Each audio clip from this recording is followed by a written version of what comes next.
National a tenu ce vendredi une plénière particulièrement dense consacrée à l'examen de deux propositions de loi majeures. Il s'agit de la réforme de l'organisation du barreau et du système d'assistance judiciaire, l'instauration d'un service militaire obligatoire pour les jeunes âgés de 18 à 30 ans. La séance a été présidée par l'honorable Aimé Boji Songara, présentée par les députés Boris Mboukou et Gary Sakata. La première proposition de loi vise à moderniser l'exercice de la profession avocat en RDC. L'honorable Mboukou a dénoncé la précarité croissante qui touche une grande partie du corps des avocats, plaidant pour une meilleure prise en charge par l'État. Le texte propose notamment une rémunération mensuelle pour les avocats, une protection sociale pour les retraités, les avocats en situation de handicap et les ayants droit des avocats décédés. Un renforcement du contrôle comptable au sein des structures du barreau, une valorisation du rôle des bâtonniers et une refonte de l'assistance judiciaire dont l'efficacité est jugée insuffisante faute de financement adéquat. La seconde proposition de loi initiée par l'honorable Messare Claude recommande l'instauration d'un service militaire obligatoire par province.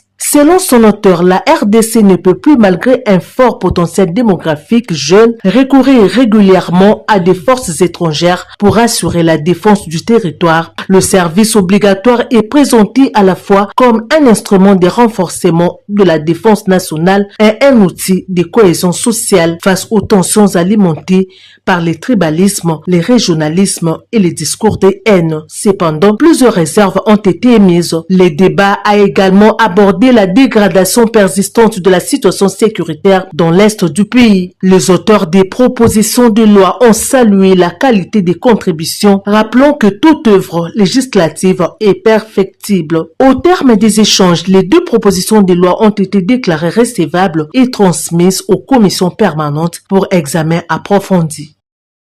L'intervention a porté sur l'enrichissement de la loi de notre collègue Claude Messare sur l'instauration d'un service militaire obligatoire.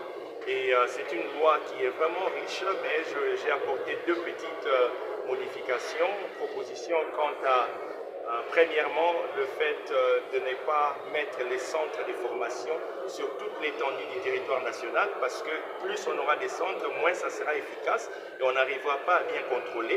Mais les candidats ou les conscrits peuvent s'enregistrer dans chacune des provinces, mais avoir peut-être 4, 5, 6 ou quelques centres qui seront vraiment efficaces sur l'étendue du territoire national.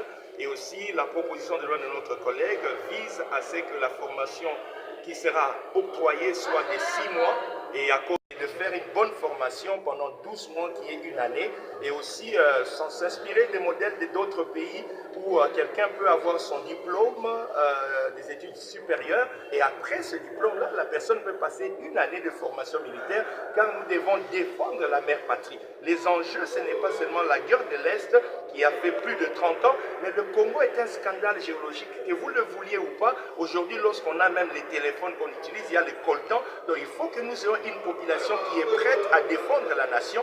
Et n'oubliez pas, nous avons le deuxième plus grand bassin au monde, le bassin du Congo. Donc la forêt du Congo est un enjeu. Et toute la génération nous sera vraiment redevable si nous arrivons à instaurer et à appliquer cette proposition de loi. Je ne vois pas ça comme ça, parce que ces enfants-là de riches sont aussi congolais, ils ont le sang congolais. Et les exemples sont les gens ou les enfants des riches. Je vous donne un exemple concret.